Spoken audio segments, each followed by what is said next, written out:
Hello, Sagittarius. Welcome to your reading. We're going to be looking at Mercury as it enters Aquarius and conjuncts Pluto. You have very interesting energy going on for you right now because if you have a sun, moon, rising, or Mercury in Sag, you're going to be dealing with, on the fortunate side, a sextile with Pluto and the Mercury that are going to be there. And on the little bit more challenging side or the growth side, you're going to be squaring Saturn and Neptune in Pisces.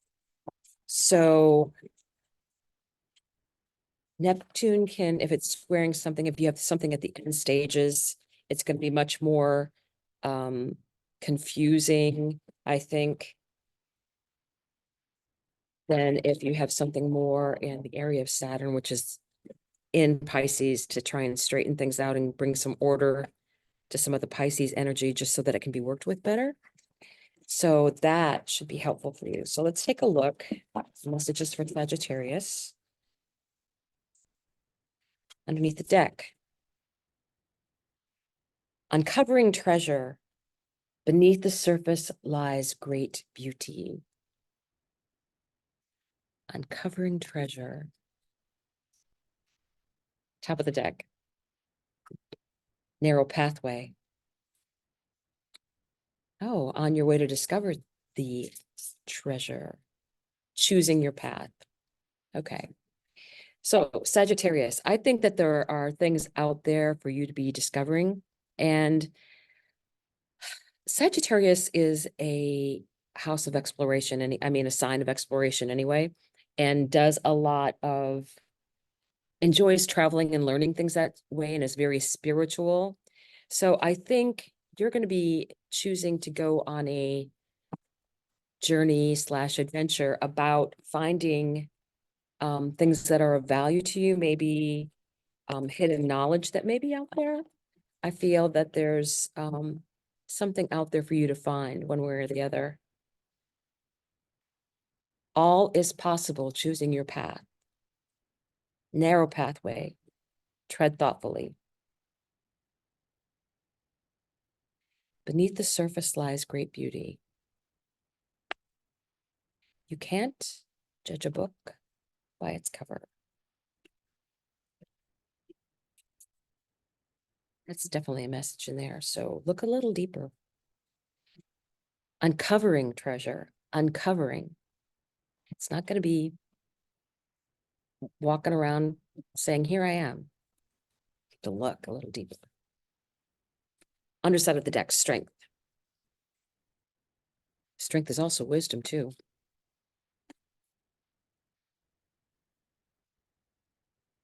Four of Swords. Healing, rest, recovery. Eight of Wands. Messages. 10 of Wands. This is right underneath uncovering treasure. So I think wherever this is, you're going to have to go looking for it. It's not where you're at right now. I've been getting all these messages this week regarding moving around, whether it's traveling or whether it's permanent moving. So I'm not certain what that might be for you, but you'll have to think on that. Queen of Wands. I like this Queen of Wands because it's like, I think she's helped light up all these other little lights. And now she's encouraging this one. And she's focused on it. And she's triumphant about it. This is in the center of your reading, King of Pentacles. And what I'm noticing is he's in this library, the knowledge that he has. King of Swords. Logical. Looks at the facts. Makes a decision based on those things. Three of Swords. Disappointment. Heartache.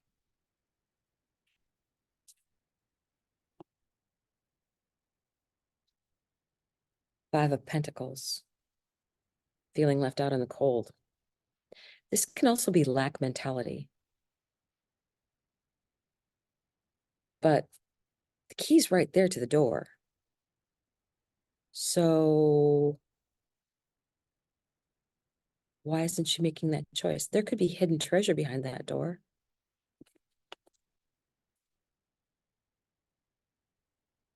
Nine of Wands, wounded warrior. This is someone who stands, who's been through a lot, who has been through many battles, survived them all, come out the winner. Still, she's ready for more. So really the message that I'm getting is that I think that there's, you're choosing your path. And I think for you, right now, you're going through a time of healing and restoring yourself, and just a sense of healing and bringing in your focus. I think that you have suffered some disappointments. I think that this is probably what's going to, I get the sense that this is kind of something that has occurred or just recently occurred, because it's made you decide to change your path. I'm thinking you're getting, messages coming in. And the first time when I first pulled this King of Pentacles, I really also thought, besides the great knowledge this person has because of all the books in his library, is that you might meet someone that is an advisor, a very wise advisor, male or female, it doesn't matter, that I think you can trust what they have to say. And you're feeling this energy of, not fitting in, and not fitting in with what you perceive as everyone else. And I think this is where that Libra South node comes in, where we're not supposed to be fitting in with situations that no longer serve us or people that no longer serve us, that we're getting away from toxic people pleasing. Maybe that's part of what that heartbreak was about, that some people you just can't do enough to make them happy. And you can't do enough. And if you're doing things to make someone else happy, then what about yourself? You need to, I think, be moving forward into what is your own gifts, sovereignty, the things that are going to help you develop and grow. And I think that's going to take a bit of work, uncovering treasure. I really get the sense of, traveling, moving on, and, thinking things through. The King of Swords is very much about having a strategy and being very clear about what the facts are. And a wounded warrior also has been very clear about what facts are successful when you're in a battle. What strategy did you have to use in order to be true to yourself and be still triumphant in your cause? She stands ready, but she has that light here still of what the Queen of Wands.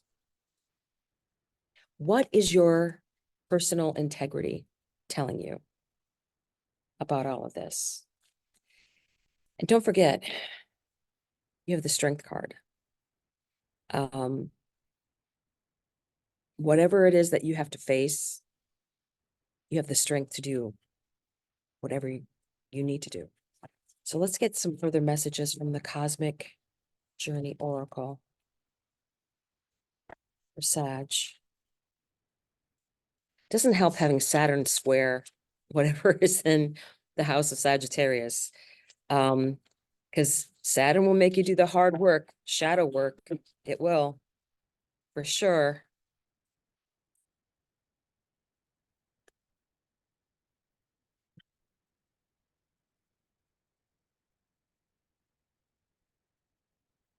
You are perfectly imperfect from the bottom of the deck.